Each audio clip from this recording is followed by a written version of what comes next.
Hi, I'm Mike Glenn. I am the president and founder of the Engaged Church Network. Joining us today on our podcast is my friend Lewis McMullen. I've known Lewis for a lot of years, and he's done a lot of work with me in demographics and church planting and what is needed where. He works with the Tennessee Baptist Mission Board. He is an old farm boy from Florida and has now become one of the big computer geeks in my life and knows all the changes about demographics, and that's what we're going to talk with him about today. Welcome. Thank you. To Lewis. Glad you were here, man. Thank you. So Glad to be here. So you and I have talked a lot about the changing demographics of Middle Tennessee. Yes. The Nashville and the surrounding area, about how the growth of Huntsville is impacting the growth of and the population of southern Tennessee. Right. And how the growth of Fort Campbell and all of that is affecting Clarksville and all the northern counties there. So just kind of give us an overview real quick of how the demographics are changing in numbers and makeup, and then we'll talk about the difference that makes to churches. Okay. If we're thinking Middle Tennessee, we're thinking from Fort Campbell on the west, Mm-hmm. and I'm going to say over to Cookeville on the east. All right. Because it's starting to incorporate through there, or Lebanon, Cookeville, going down to the Alabama line from Kentucky line, and you're looking, Huntsville, all of a sudden Fayetteville is now this growing city that used to be a small town. What we're seeing is, especially in the next 6 years, we're looking at anywhere from an 8 to 9% increase in population. Ooh. Just in that Middle Tennessee area. But here's what's happening, though, is Nashville proper is almost built itself out. Mm-hmm. So everybody's pushing out where they can still drive in the Nashville proper, still work in Nashville proper. But, 6 years ago actually 11 years ago when I started on convention staff, I was told everything was going to stop at 840. It's like a bathtub. It has overfilled. Yeah. Well, when I started in 1991 at Brentwood, Franklin was way out of town. Yes. And people in Franklin would talk about, I don't want to drive all the way into Nashville. Mm-hmm. Well, now Columbia, Lewisburg, Chapel Hill, Eagleville are now the Franklins of those days. Where Franklin was in 91 is where these communities are. They are now, but it's not going to be long because it's picking up. And one of the growth corridors I'm seeing is from Eagleville, the Murfreesboro, along that road. The west side of exploding. Yeah. And people are saying, well, who's coming in? Well, we are seeing, I'll start with the obvious, California, but we're seeing Illinois. We are seeing Floridians. That's always befuddled me. Whenever you do the demographics, we have a positive immigration from Florida. Yes. I don't know that they go to Florida and say, this is not what I thought it was going to be. And come back. Tennessee is the halfway back. Yeah. Okay. They go to Florida. They find, cost of living is a little high. A little hectic. Mm-hmm. We've got a little bit more breathing space here, a little bit lower cost of living, better health care in some places. So they move back here and move to Middle Tennessee. They've got the change of seasons. They can go still see their friends in Florida, or they can go see their friends up north. Family back north. Up north. And the other thing that is happening, we're seeing more and more of our 20s, 30s, and 40s staying here. They're coming here for school or they're coming here for work. They like it. They like the idea of being close to a major city. The other thing that really works is we've got the 65, 24, and 40 through here. So you can hop on any interstate and go just about and anywhere. engage. So the folks who used to leave for Charlotte, Atlanta, Chicago, New York are staying here. They're now staying here. They're staying here. The biggest advantage Tennessee has is we don't have that state income tax. We've got a growing healthcare industry that's just booming. A lot of people say, well, the music industry. Well, yeah, we do have a music industry, but, and I'm going to correct something on this podcast. We've been known as the home of country music. Only 12% of the music produced here in Nashville is country music. That's right. We've got all kinds. We got everything. So that means everything that relates to the music world is here. We're seeing more and more of private businesses coming up. I was just over in a part of East Nashville, which is a very eclectic, almost like Portland, Oregon type Seattle. And I'm seeing all these little small startups from people who got their college degree, got in business, and they're making it work here. And though we're seeing all that just kind of pour in with that migration. And a lot of this started right when COVID hit. And when COVID hit, Tennessee became the #1 relocation site for people getting out of where they were going. And they're all on the interstates. And there are 3 areas: Middle Tennessee, Johnson City, Tri-Cities, up in the mountains, and Sevierville, Pigeon Forge, in that area. Gatlinburg. And all of that. Yeah. Okay, now you mentioned that you were over in East Nashville, and one of the things that we've discovered, that you know well, is that East Nashville is a very different community than the other parts of Nashville. A church that would work in East Nashville wouldn't work in another part of the city, and a church that would work in another part of the city won't work there. So tell me about what all of this changing demographic means for changing churches. We are becoming more community oriented again. Right. We're local community, where even in East Nashville, you go 3 blocks and you're in a different world. Right. It's almost like New York. And so as you start looking at that, different neighborhoods is a different ministry flow, a different ministry leadership. Right. And one of the things I do, I work with churches with search committees now, and I'm doing analysis of the leadership, the people who are there. What kind of leadership do they want? What kind of ministry do they want? What kind of activities do they want? And what we're finding is in these little communities, each one is different. Right. And it's literally, you mentioned a while ago, you cross the road. You're in a different world. You are in a different world. This area is rural, that area is suburban. And your leadership style might not cross the road. That's right. Your ministry style might not cross the road. And what it is people who are like-minded, like thought, like rhythms of life are gathering together. They're doing it on their own. And so...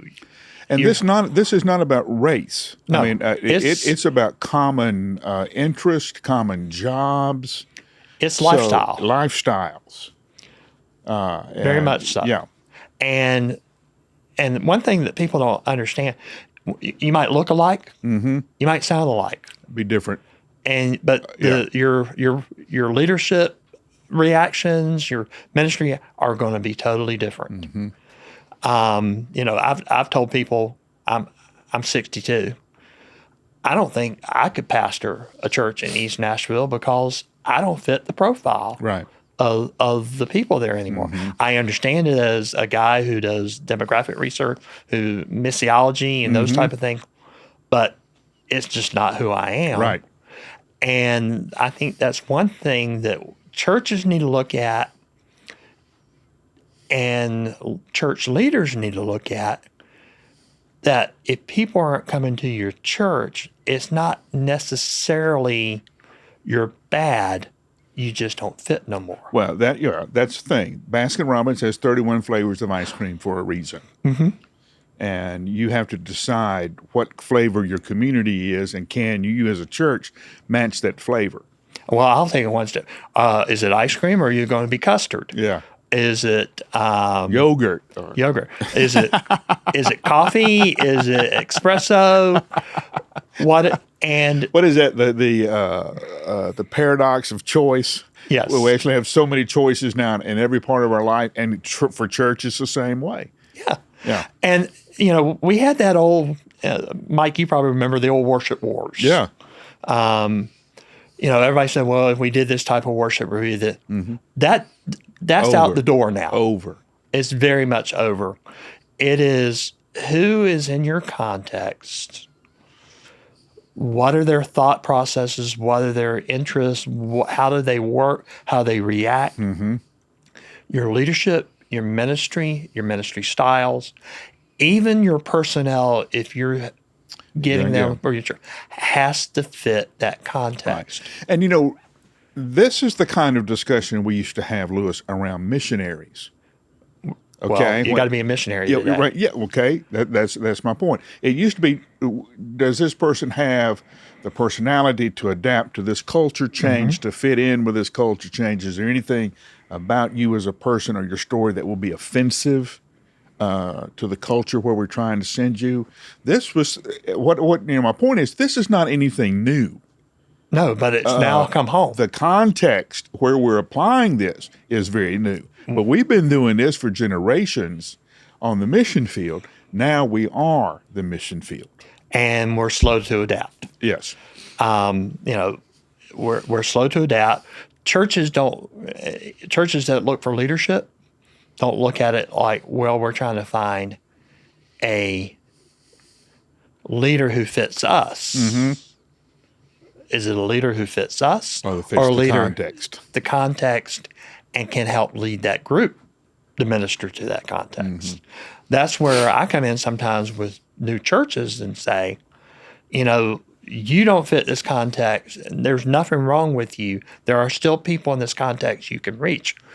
But instead of either one, destroying your church because you're trying to fit, right? Let's start something new that fits this context with a leader who can adapt, understand, and reach to that. Yeah. Stores do this all the time. They'll have 3 levels of store. Mm-hmm. They'll have this level where you can get this kind of product at this price point. You'll have Dollar General, which is located here in Nashville headquarters. They've got Dollar General. They've got all of these other different kinds of Dollar General stores to fit different context. Yeah. And each one of them is different. And each one of them successful. But if you take one store and put it in another place, it may not work. Well, even today with the context of people moving in, you got Lowe's and you got Home Depot. Right. But majority of people who live here now go to the local hardware store now. Don't like the big box store. They don't anymore. like the big box. They want the personal connection, talk to somebody. That's where we also have to look at church. Who do I connect with?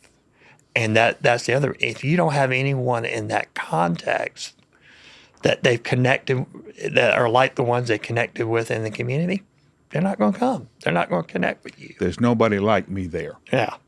I don't see me when I go there. I don't see me on the platform. I experience that when I preach in some churches. I'm a friendly guy. I'm an outgoing guy. I get along with people. I talk with people. But I'll look around the room and go, I'm the odd man out here. And you're an extrovert. I'm an extrovert. And even some people, you walk in, you've been out in the community, you walk in. I just did a 20-year time warp backwards. Yeah. And I don't fit and understand this. And not only do you not fit, you're suspicious. You're very suspicious. Yeah. And they're suspicious of you because you don't look like them. Yeah, that's right. Yeah. And what's happened is, we've got all these new outside influences, these people moving in, bringing in their culture, bringing in their rhythms, bringing in their taste and dislikes and likes and politics. Don't get me started on that. they're looking for a place that feels safe, a place that people are not suspicious, and a place where people can connect. We might not 100% agree with one another, but you're not going to stand there and look down your nose at me or point your finger. That's where our churches have struggled with the connecting with people, because well, we want them to come in and be like us, Right? And we can't. They just don't fit anymore. They don't fit that profile. They don't fit. And the other thing is, there's kind of an individual expressism with people migrating in. They have their little, they have their ways that they express themselves. They like to be individualistic. And sometimes churches struggle with that. We want everybody to fit the routine, fit the mold. But, I'm going to get scriptural here. Yeah, Mike, I know scripture a little bit. Oh, no. It says, the eye is not the ear, the foot is not the foot. So when I look at the people coming in from these different cultures and everything, I look at it like, all right, if the Lord wants them to be part of the body, we got to accept. Why is he bringing him here? Yeah, we've had talk with a couple other pastor friends of mine. The number of talented people that are moving into the Middle Tennessee area. I've started talking about it as a marshaling of forces. There's something that God is up to just from all the people that he's bringing in here. Okay, we got a room full of pastors here, Lewis. What do you want to tell them about the opportunities and challenges that we're now facing in the Middle Tennessee area? Change your mindset. You're not yes, you are a pastor, but you got to think like a missionary. That's right. You're no longer a chaplain of the status quo. You're no longer a chaplain. If you want to be a chaplain in status quo, you're probably going to die. The church is going to die. You need to think missionary. You also need to think, all right, if our church is going to transition, we don't want it to die. We want it to be legacy. There's several ways to do that. But the thing that you need to do is, all right, I need to bring someone on my staff who fits this context. What I do is I mentor him everything I know about pastoring. Every Paul makes a Timothy. You make him a Timothy, give him the pastoring skills, but give him the freedom to be the missionary who starts connecting. Key point. Freedom. Give him the skills, teach him the things that can be taught, but then give him the freedom to adapt that to the context. And the freedom to bring people in that will fit that. Right. Pastors can set that lead with their people. They can also take what I call some of the heat from those people. Right. When I've seen every change and I've been against it all. That's right. I hear that a lot. That's the only way survival is going to happen, because it's not going to reverse. We're not going to get an influx of people who want 1920s, 1930s, 1940s church. It's just over with. If that doesn't happen, you can tell that maybe 3 or 4 years, maybe 5 years, with the changes that keep happening, we're going to be having more conversations with churches. We're down to 20. We can't pay the bills anymore. Right. Nobody cares about us, and we're either going to have to restart this thing or just close it down and sell it. Well, I know that's not true that nobody cares. Obviously, with Engaged Church Network care. You, Lewis McMullen, care personally, and our friends at the Tennessee Baptist Mission Board and Randy Davis and all that care a great deal. What's the thing that excites you? Now, I know there's lots of challenges, but I also know there's times when you see something that almost makes you laugh out loud with excitement. I'm seeing an uptick of young pastors who have seen, hey, we do need to change. And when I say young, younger than me, most of my planners now are in their 30s and 40s. Yeah, it's not a first church planner anymore. It's a second or third That's where they're planting now. Are they Interesting. pastored a church? They've pastored a church. Now the second church is going to be a church planting, not moving up the corporate ladder that used to be there when you and I started. Right. And they're seeing we got to do something different. Mm-hmm. I'm excited about that. You know, I don't feel like I'm charging the hill, yelling and screaming, and look behind me and there's nobody. There's other guys that are doing that. That excites me. I also see, I've been in some meetings the last few weeks of some established church pastors saying, you know, my church can't change. Mm-hmm. You know, we're ingrained, but we want to help see new churches get started that can change. And those churches are very generous to start other churches. Okay, we're not going to be the church that does this. We'll help get that church started. Mm-hmm. And what I'm finding is, and I'm getting excited, they're starting to come to me and say, how do we do this? Yeah. Now, here's the other thing that I've been excited about is I'm seeing more and more replants take place. Mm-hmm. And we're not fighting the hard battle of trying to convince a church, hey, you're not going to make it. Right. They're coming to us now. Because used to the conversation would take 2 years. Mm-hmm. And we used to have conversations about waiting for the church to get sick enough before they would change. Sometimes it's not sick enough anymore. It's two or three mechanical disasters away. Yeah, just the boiler. You know, I'm dealing with two situations right now where the church came to the local Baptist Association, said, we know we're not going to make it. Help us. And some champion churches have stepped up and said, we've got guys on our staff that can do this, that we've been mentoring. Yeah.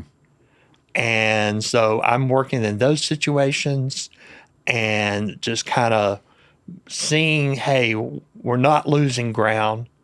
Somebody says, well, but you're closing down a church. Yeah, but we're replacing it with something new. You know, I grew up in the country. You know, somebody dies somewhere and there's a new baby born somewhere. Right, yeah. Well, if we're staying even, that's better. Right now, we're not staying even. How many churches do we need to start? A year? Just to keep up with populations, 52 a year. Middle Tennessee, 47 of that. Wow. Just to keep up.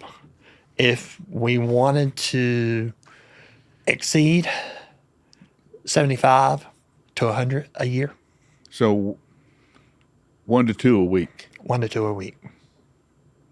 And I don't have enough church planters, replanters in the hopper. Yeah. You know, we used to. I tell people I did church planting before it was sexy. Used to, we had an influx of guys who wanted to go into the church planting. What we did, we did some of it right. We did some of it wrong. And I think where we did it wrong was we had some guys who were excited. We sent them out with a God bless you. Here's a check. That's right. Here's a book. Hope you make it. Right. And we burned a lot of guys up. But what we have also done is we've not really shown a lot of healthy models of church planting where guys have seen it.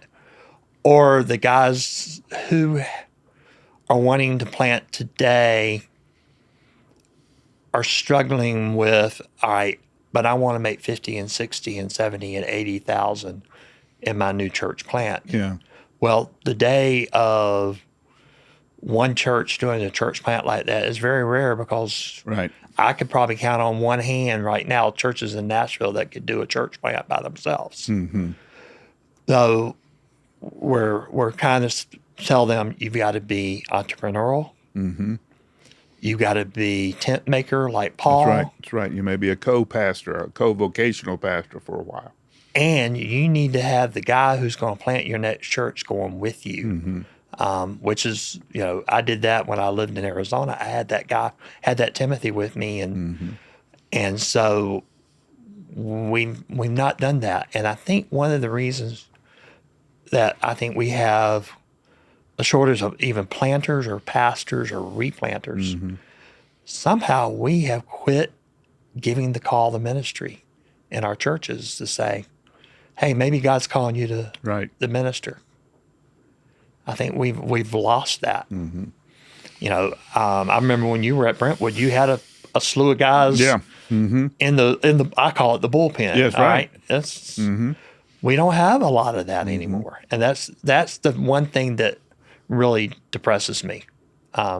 I'll have people call, hey, we want to plant a church. You got me a planter? I said, yeah, let me go in my backyard, pull the guy off the tree, put a little water on him. Yeah. And well, one of the new emphasis on that you'll be hearing about soon is the Leadership Institute to train, identify and train these pastors under the umbrella of a pastor who'll be supporting your work. How do people reach you?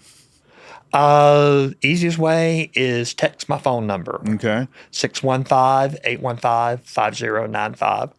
I do church planning. Well, my title is now Multiplying Healthy Churches Team Leader. Don't have it on my business card yet because I don't want to have to continue on the back. You have to flap that thing out here. And so I work with church planting and replanting. But the other thing I do a lot for the convention and for churches, and if they want to reach out to me and say, hey, could you do a community analysis for us? We will do that. I do a lot of that with things. And the way I look at it is, if you're going to do ministry in a community, if you're going to do ministry in Middle Tennessee, you got to approach it like war. Exactly. Yeah. You've got to know who your enemy is, do all the reconnaissance, and know your best technique to attack it. Because that is different in every context. And if you go in with the same game plan, you're not gonna succeed. And I think maybe that's one thing. As you were talking about leadership, we need to get pastors and leaders to think strategically now. You've got to think strategic about your community. You got to think strategic about your leadership. Well, wow, you put a whole list of new demands. You made the pastor an entrepreneur. You've made him a missionary. You've made him a strategist now. And so it's just not the 3 points in the poem on Sunday anymore, huh? Pastoring now almost needs to be a science. Yeah. And there's a lot of the same data that everybody else is using is available for us to put before the Lord and see how it would impact the way that we do church. Lewis, thanks for being with us today, and we're going to have you back because this change isn't stopping, and so we'll have some more. This is Lewis McMullen. He works for the Tennessee Baptist Mission Board, and in the area of church planting and demographics and all that, he is a great friend and a great resource. I can testify to that. On a very personal level. I'm Mike Glenn, and this has been the Engaged Church Network. Thanks for joining us.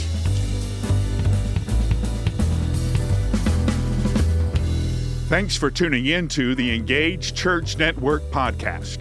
We exist to train healthy and skilled leaders for congregations throughout Middle Tennessee. If today's episode helped you, share it with a fellow leader. And don't forget to visit engagedchurchnetwork.com for more ways to grow.